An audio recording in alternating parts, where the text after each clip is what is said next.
Welcome back, Knuckleheads. I'm Lupine Fiasco. This is Daily FaB Gameplay, and today we are playing Kayo versus Katsu. If you're new to the channel, welcome to the jungle.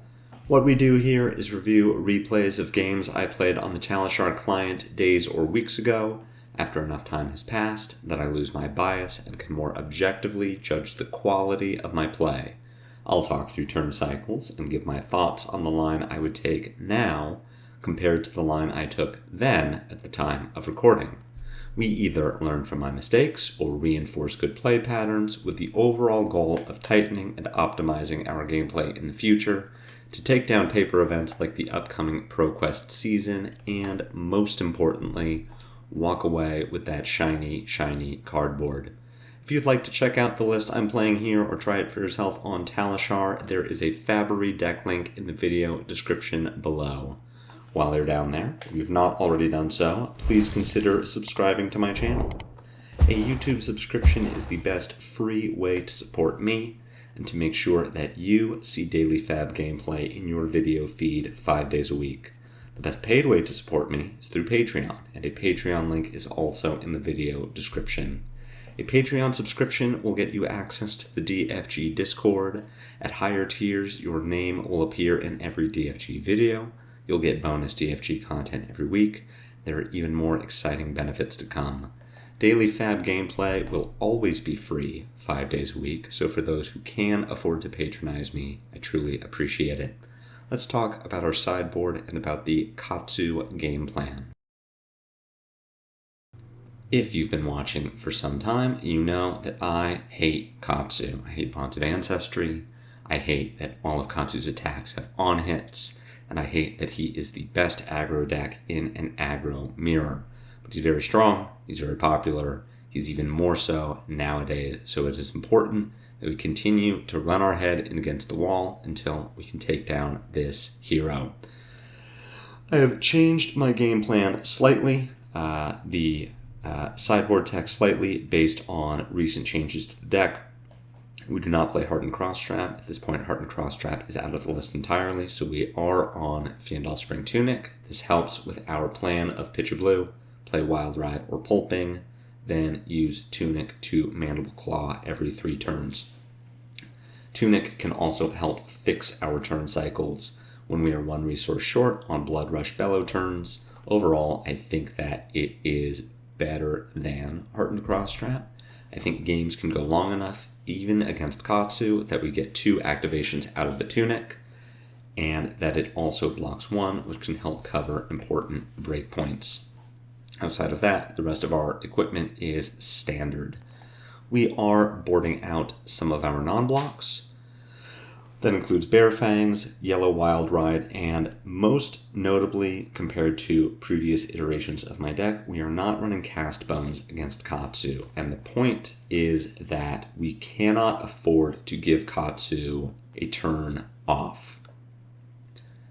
Unless we are setting up a Cast Bones play in advance, which would mean arsenaling the Cast Bones or just getting very lucky on a Pulping or a Wild Ride or a Blood Rush Bellow, it's very unlikely that we are pushing relevant damage with the Cast Bones tied to the end of it.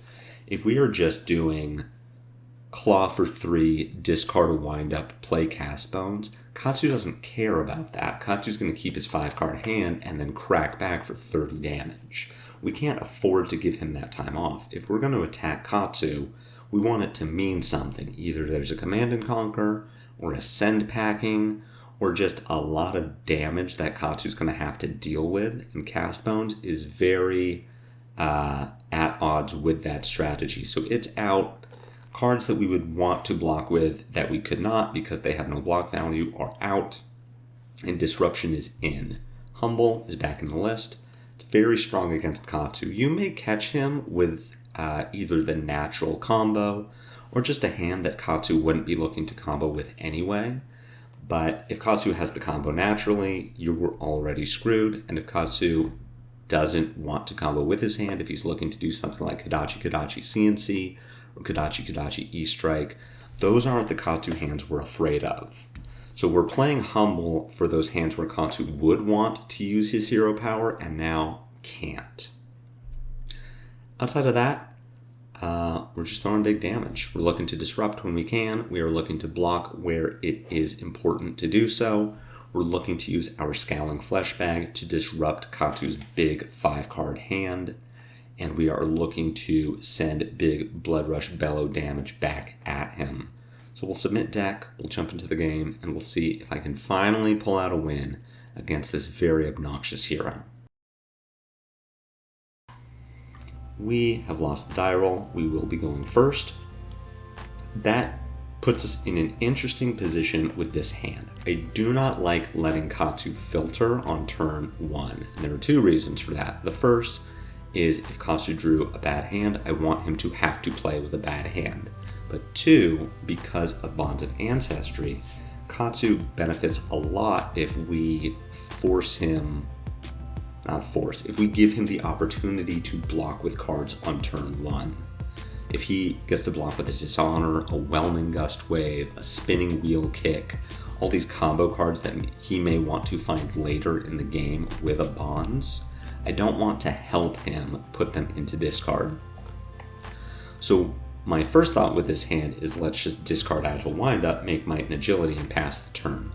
The problem with doing that is we have 3 reds in our hand. If we arsenal a Wild Ride or a Pulping, we still have 2 reds in hand, and if I draw 2 more reds off the top of my deck, then I have a very bad turn ahead of me.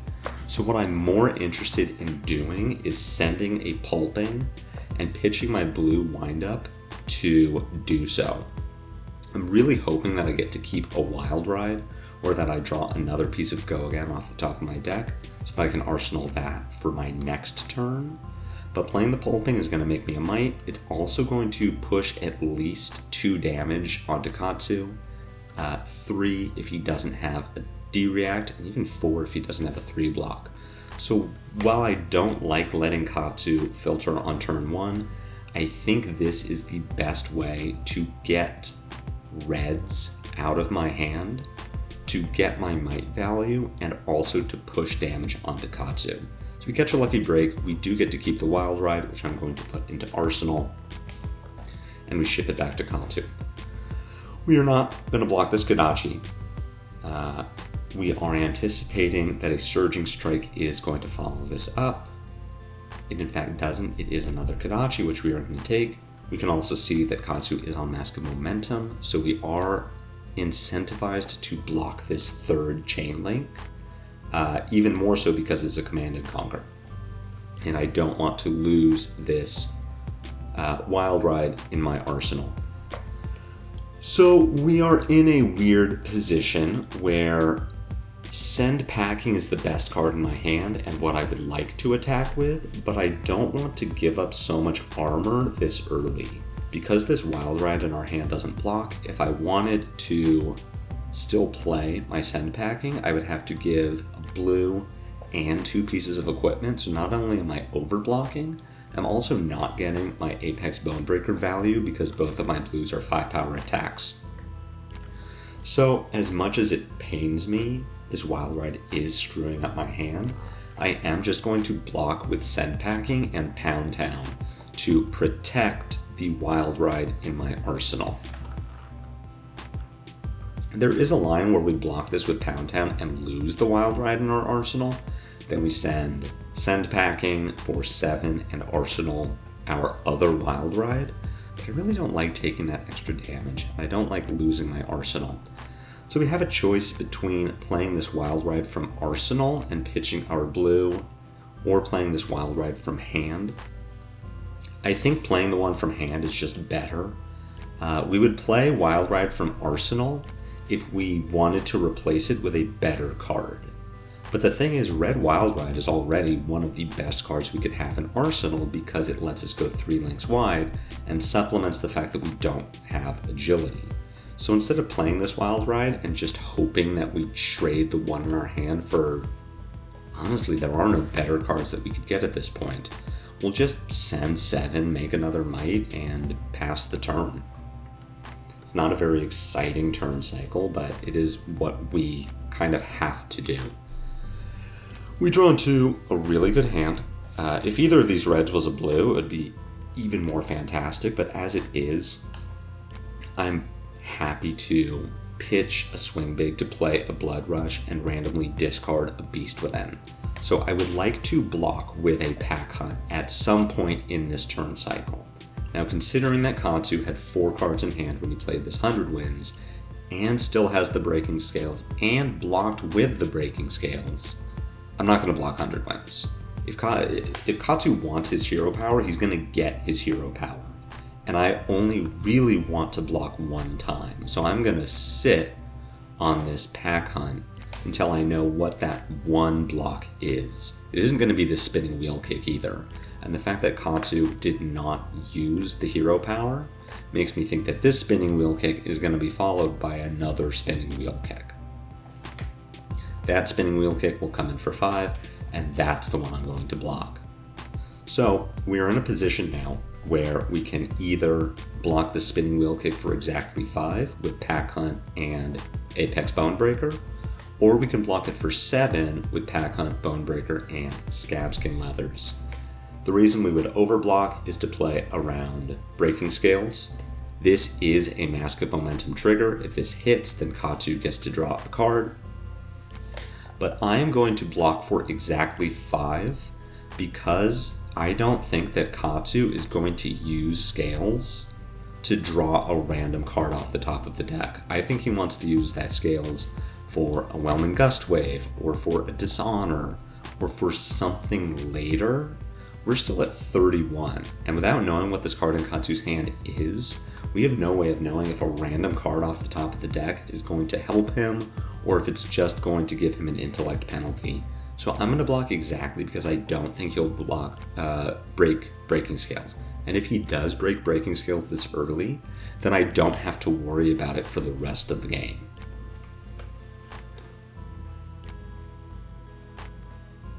And we correctly assess that Katsu is not going to use breaking scales this early, so we just cover the damage, come back to our turn, and we are going to get our Beast Within trigger, as well as drawing 2 cards from the Blood Rush Bellow. Drawing into 2 reds and a yellow is pretty bad for us. We are going to get to cycle a card by playing this Wild Ride from our arsenal and pitching our Agile Wind-Up. We are really hoping that we get to trade one of these reds in our hand for a blue, which is why we aren't playing the Pulping, because if we played the Pulping and pitched the Wind-Up, then we have less chance of keeping a blue if we do in fact draw one, and we do. So the takeaway from this turn is really just, this is very skillful.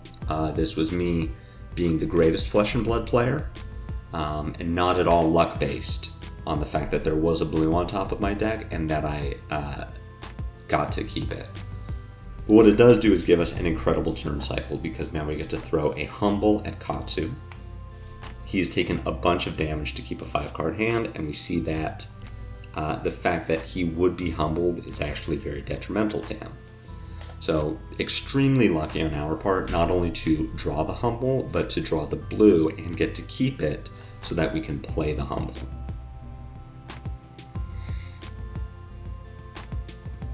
Katsu is just throwing an E-Strike for 7. Our hand, unfortunately, does not have any go again, and we have tempo in this game. I don't want to roll Scabskins and risk getting 1 action point, or losing my 1 action point, and letting Katsu get to keep a 5-card hand. So what I'm going to do instead is just put a blue in front of this E-Strike. I'll take 4. I will return Send Packing for 7, and Arsenal a Pack Hunt, and just wait. Wait for an agility, wait for a go again, so that I can get my 3-link chain, ending with a Pack Hunt.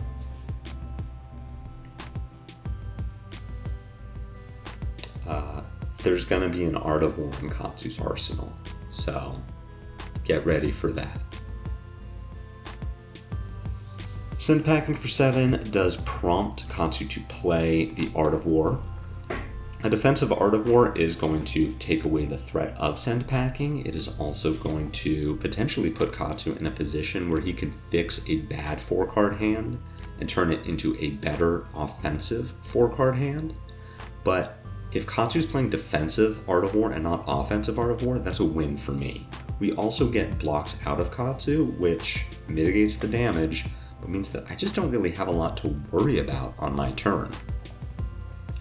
This Whelming Gust Wave for 3 does put us in a position where we need to evaluate what we think Katsu does with this. One, is our hand good enough that we are going to let this connect? 2, if it does connect, Katsu can break Breeze Rider Boots. Katsu can either play Bonds of Ancestry from hand or discard a 0-cost to Katsu's effect to find a Bonds of Ancestry. We need to evaluate what Bonds is going to find. I'm going to be a good player and open up the discard. So Katsu does have Fluster Fist. Katsu has a Dishonor. So if we let this Gust Wave hit, if Katsu breaks Breeze Rider, if Katsu plays Bonds of Ancestry, we're looking at taking 3 plus 4 plus 4 damage over the course of this turn. So we're taking 11, potentially 12 if Katsu uses the breaking scales, and we are potentially letting Katsu draw a card. Alternatively, we can just block the Whelming Gust Wave and Katsu doesn't get to do any of this. We have a Pack Hunt in Arsenal. We do not have Fiendal Spring Tunic available. So if we had Tunic available, keeping this hand looks really good. We let Katsu do whatever, we take some damage, maybe we even put Flesh Bag in front of the Gust Wave to really just end his turn. Then we discard our windup, we make an agility, we play Runner, refresh the agility, use our Tunic, play Humble. It's an incredible turn. But because we don't have Tunic, that's off the table. So what I want to do instead is just block the Gust Wave with Runner and Bonebreaker. We play around Breaking Scales. We don't play around Ancestral Empowerment, but that's fine. We play around Breaking Scales. On our turn, we send Humble for 6. We discard our windup to make Might and Agility, and then we pass the turn back to Katsu. Humble for 7, because we are getting our Bonebreaker value by blocking with it and Runner.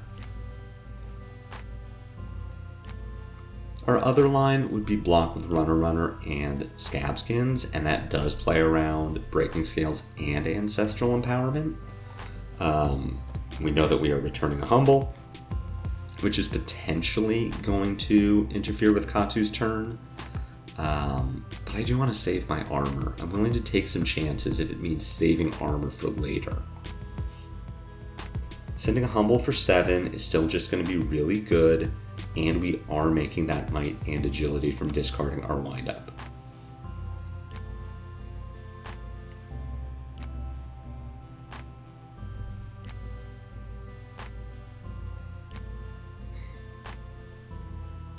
Watching myself go through the thought process of how do I block, what do I block with. We could block with Runner and Wind Up, but I really want my Might from the Bonebreaker, and I want my Might from discarding and triggering Kayo.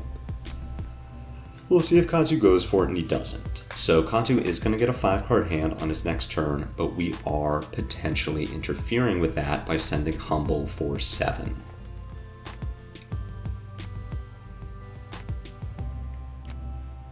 Katsu deciding not to block means that he either has the line naturally or doesn't need a combo line to send big damage. We draw into a pretty solid hand. Knowing that we're going to have Tunic up, we do have the ability to send packing for 7 with Go Again. We can then either pitch these 2 reds in our hand to play Pack Hunt, or we can use our Tunic and pitch our Runner to play Swing Big. We can also pitch our blue to play Runner for 7, refresh our agility, and then pitch Swing Big and use our Tunic to send packing. We have a lot of options. If we can block with send packing and armor and just keep Runner Runner, blue, swing big. Then we get to Runner Runner plus swing big for 15, refreshing the agility. We have a lot of lines available. We are going to Scowling Fleshbag here, and we're going to Fleshbag here not because we think we're getting Katsu, that we think that he really needs these 2 cards in hand, and by taking one of them we end his turn. We're doing it because we want to keep these 4 cards, and we want to not die. So if we put 5-card Katsu down to 4-card Katsu, we're pretty convinced that he can't deal 26 damage to us. Now the question is, are we blocking with Fleshbag and Scab Skin, or are we blocking with Fleshbag and Send Packing? I think we should block with Fleshbag and Send Packing, and we play around Ancestral Empowerment or Art of War. Not both, but it's also unlikely that Katsu has both. We've already seen 1 Art of War. If we block with Scab Skin and Fleshbag, and Katsu has the Art of War or the Ancestral, then we are potentially in trouble.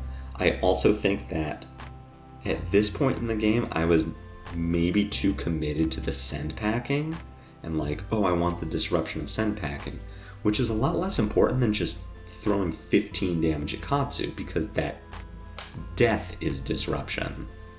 The on-hit doesn't need to be you don't get your arsenal back when the on-hit is die. So Katsu does have the Art of War.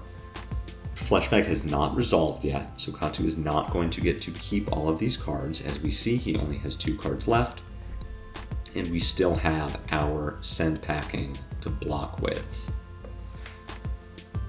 Katsu here, give a whoops for asking if they want to undo, and the answer is no. We are just going to take this Kadachi for 2. We do need to block whatever the next thing is, or else Katsu draws a card. Katsu very face up at this point, so putting 6 in front of the spinning wheel kick. Katsu has no reactions aside from the breaking skills. We know that this isn't going to connect, and what we get to do instead, refreshing our agility with Runner Runner would be nice, but what we get to do instead is play Pack Hunt for 7, go again. We intimidate a card from Katsu, and then we swing big for 8. And that will put Katsu into a position where he needs to block, and we're really hoping that we sniped a Sink Below, or a Flick Flack, or even just a 3 block with the Pack Hunt.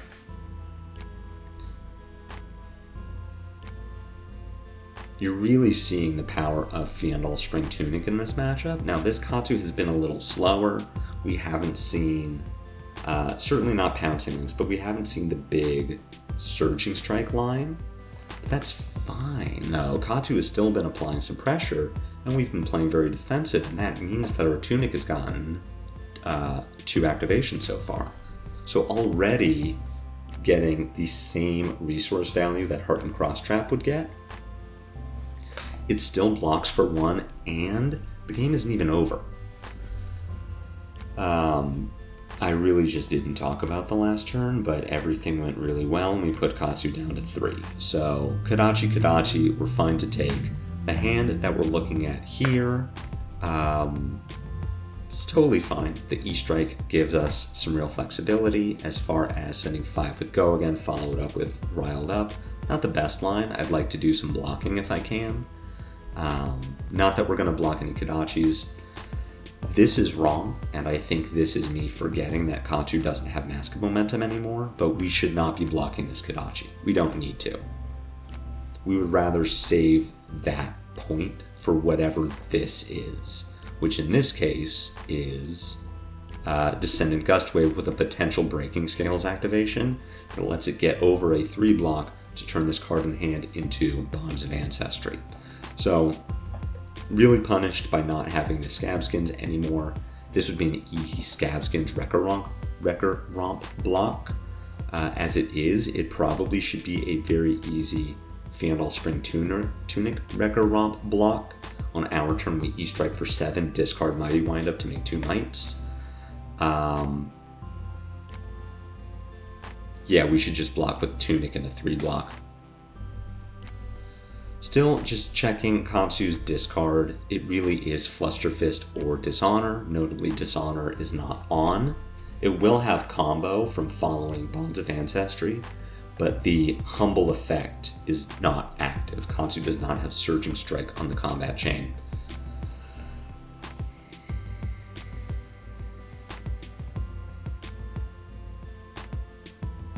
I think this is a bad block, and that we are playing around the breaking scales. Sure, Katsu has the Bonds of Ancestry already.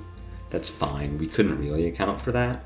And because there's no draw effect and there's no Dishonor effect tied to this, we'll just take 7. That's fine. But if we had blocked with a Tunic, we would still have a 3rd card in hand that we could either use for defense, or that just gets us 2 more value out of our 3-card hand, because we can discard Wind Up to make 2 Mites. Sending E-Strike for 7, we see another defensive Art of War out of Katsu. Good for him for drawing 3 over the course of the game, but man, the timing has been rough on these Art of Wars.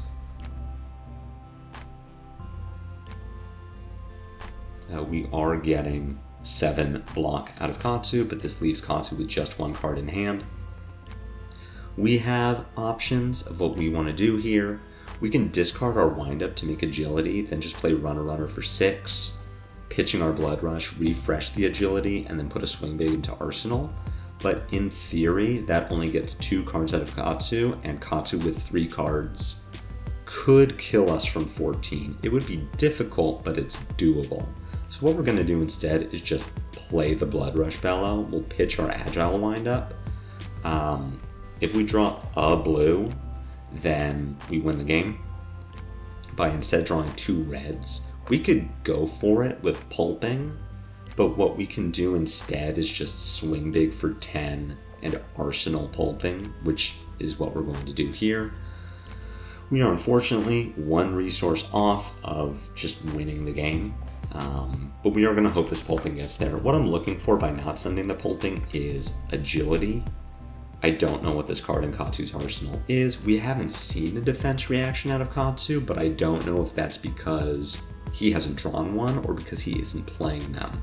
So I'm hoping to find a Wind Up or a Wild Ride or even just another Blood Rush Bellow to give myself some guaranteed go again before I throw the Pulping. Not finding it, we are just going to throw a Pulping and hope it gets there. Pulping does hit, so it does have Dominate, and we see that Katsu, in fact, did not have the defense reaction. So we did it. We pick up a win against Katsu. We're doing it. We're learning the matchup. I think we got some lucky draws on the Katsu. I think the Katsu maybe low-rolled us a bit by never seeing a Surging Strike that they could play. At the same time, I think we blocked really well. I think we correctly evaluated some threats. I think we correctly decided when to block with Scowling Fleshbag. The card that accompanied it was wrong. We should have put a 3-block with the Fleshbag instead of our 2-block armor. But we had the right idea, and I think it really paid off for us. So I'm very happy with this current iteration of the deck that I'm on, at least how it relates to Katsu and kind of those aggro races. So I hope you enjoyed this video. I hope you learned something. If so, be sure to take that like button to Pound Town. My comments are always open for any questions or feedback. Again, if you have not already done so, consider a YouTube subscription. It's free. It helps me out. But no matter what you do, I will catch you next week for more daily FaB gameplay. And until then, take care.